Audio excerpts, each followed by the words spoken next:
עושה סיבוב שלם. הנה. איזה מקום.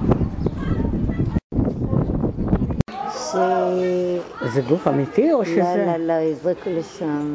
מה זה החרס האלה, כל הקדים האלה? זה שמצאו כל מיני. אלה שמצאו אותם. ככה מצאו בן אדם שמחכה למוות.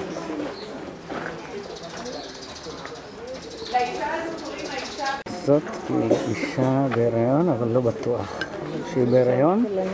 לא היה רופא שיבדוק אותה. כן, יש.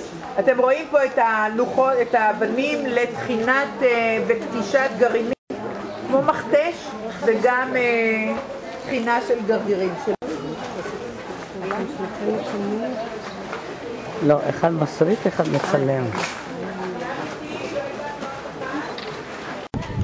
הקודקט הזה היה באורך של 60 קילומטר. והבריכה הזו למעשה זה הסוף של האקוודוקט.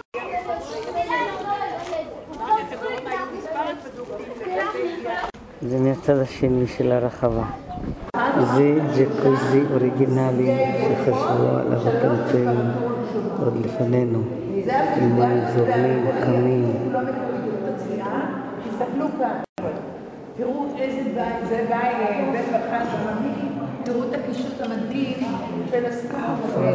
עד למעלה. סדר קושר. הם נתנו לגוף להתרגל בהדרגה למים החמים, אז התחלנו מהקלידריום, הגענו לקפידריום, ואחר כך נלך לקלידריום. כל הפסלים של האטלסים מסביב מקורים הנציחו את מי שהקים פוליטיקה, שרצו להנציח חושב, ולכן תמיד יש כתובות של השליט השני. עכשיו כאן היה אגן למים קרים להתרענן, ועל האגן יש רישום של שני השמות של האנשים שבנו את זה, כולל כמה זה עלה להם. שלא ישכחו שבזכותם מתרחצים בפומפיי. תשימו לב שכל עיצוב, גם התקרה, גם התבליטים, כל למעלה, הכל מקורי. אנחנו עכשיו ביציאה מהעיר פומפיי. הנה. מהריסות פומפיי. וזה המראה מלמעלה. והנה הדוכנים איפה שהיינו. שם התחלנו את הסיור. שם התחלנו את הסיור.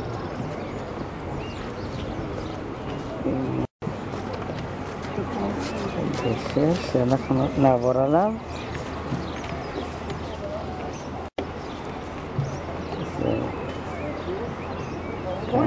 זה דקל יפה.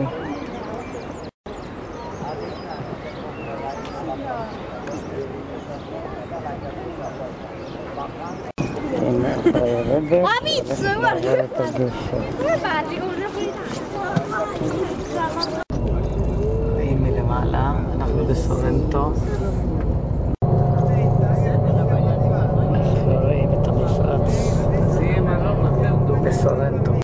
הגענו לבית המלון, עוד מעט יבואו לקחת אותנו בשאטל.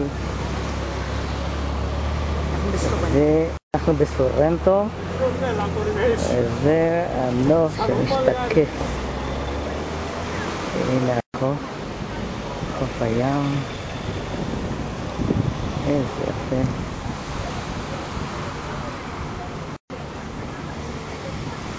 אנשים משתתפים, נכנסים בים.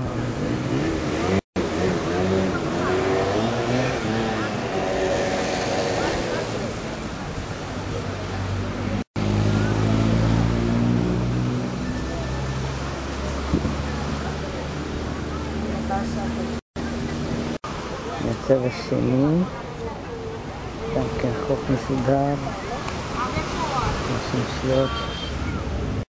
אנחנו נמצאים בשאטל שלוקח אותנו למלון. תראה, זה יפה.